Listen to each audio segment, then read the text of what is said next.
Hi everyone, my name is Julie, and today I'm going to be jumping back into the series of videos I was doing when I kind of went into my life slump of February and March.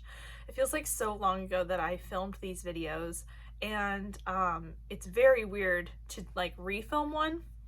Basically, these videos are a series that I was doing at the beginning of the year where I went through my TBR by years that I purchased the books, talked about them, and kind of got the recommendation of all of you if I should keep them, get rid of them, etc.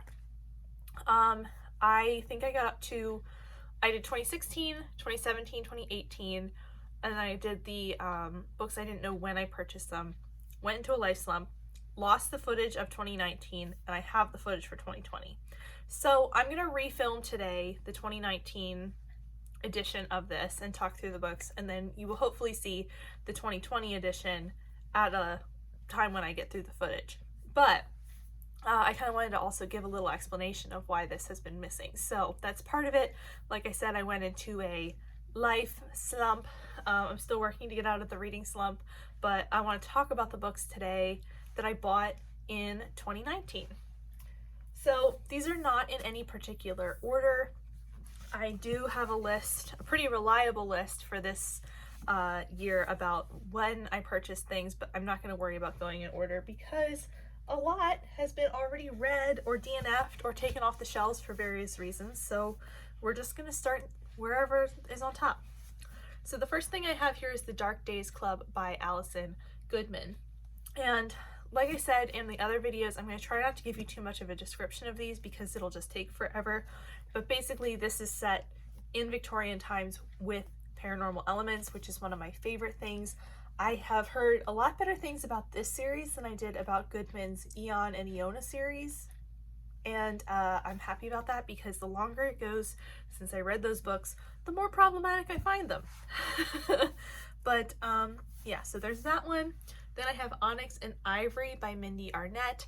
I have wanted to read a book by Mindy Arnett for a while. I had her Avalon series, but I didn't end up reading it.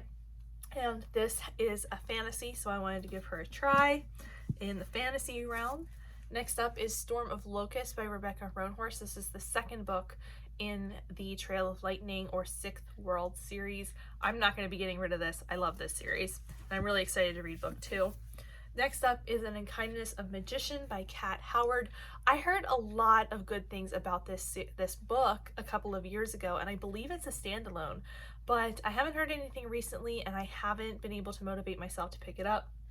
I don't think this is the one that the TV series is based on. I think that's The Magicians, but this sounds really interesting, and I heard a lot of good things, like I said. Next up is Spinning Silver by Naomi Novik. This is not related to Uprooted, but looks like Uprooted, so I pre-ordered this but never read it.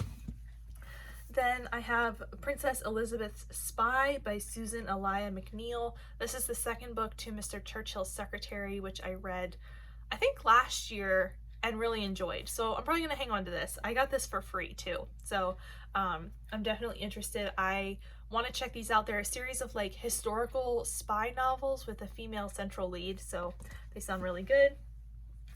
Then I have the Wicked, what is this duology? The Folk of the Air trilogy by Holly Black. The Cruel Prince, Witched King, and Queen of Nothing. Obviously these are booktube like darlings, and I've wanted to try The Cruel Prince forever. I'm hoping that I can read that soon. I keep wanting to try it, but I keep getting intimidated by it because so many people love it.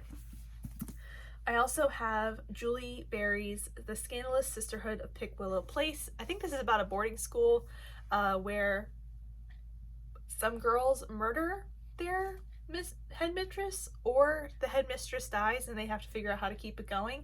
I'm not sure which one. Sounded interesting when I picked it up.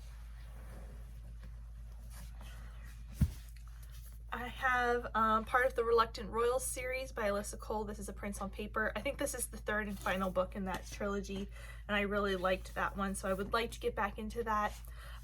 Then we have Kill the Queen by Jennifer Estep, and this is something I bought at a local indie, and I was recommended it by the owner, so I will probably hang on to this. I'm not even really sure what that book is about. She just, the owner just recommended it to me based on what I had sold her back to like sell, and she was like, did you like these? And I was like, yes. She's like, try this. I'm like, okay. I miss going to the independent bookstore. She's closed right now because of COVID, so someday I'll get back there. Next up is Serpent and Dove by Shelby Mahern. And I've heard very, very mixed things about this, but I want to give it a shot. It sounds right up my alley. I have Angel Maj by Garth Nix. Garth Nix is one of my favorite authors, so I'm definitely going to be hanging on to this and giving it a shot. I have 2 copies of Call Down the Hawk by Maggie Stiefvater. This is the Outcrate edition, and this is the edition that Maggie drew in, I believe. Yeah. So I love the Raven Cycle series, and I've bought a lot of those books. I definitely want to read these, I just haven't done so. Then I have Beastly Bones by William Ritter. This is the second book in the Jacoby series, and I would really like recommendations on if this is good to continue, because I read the first book, but I've basically forgotten a lot of the details, and I kind of have lost some of my excitement about it.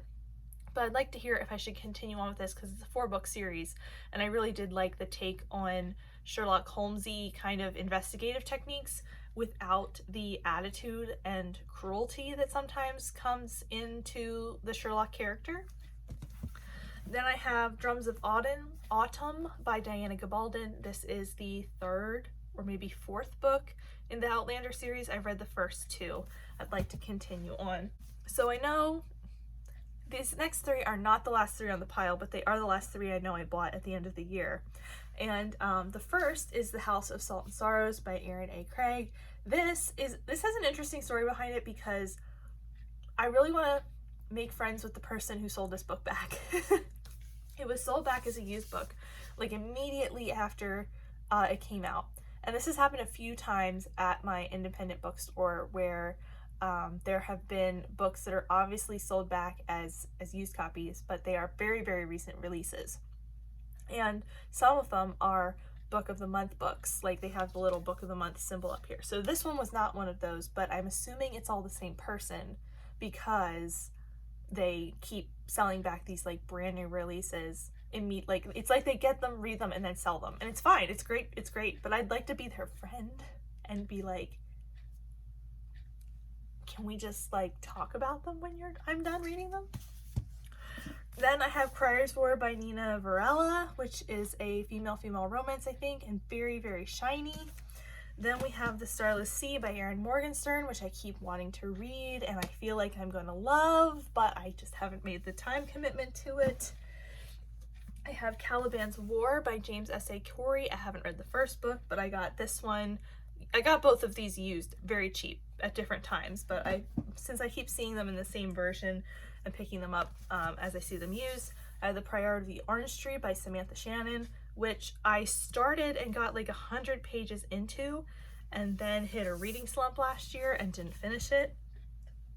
Then I have the last one, which is actually the first one I bought in 2019, is King of Scars by Leigh Bardugo, which I still haven't read because I heard such mixed things about it, and I almost convinced myself to read it at the beginning of 2021, and then the second book came out and lots of hype has come around it again, so I'm just sort of like waiting till the hype dies down, because that's what I do.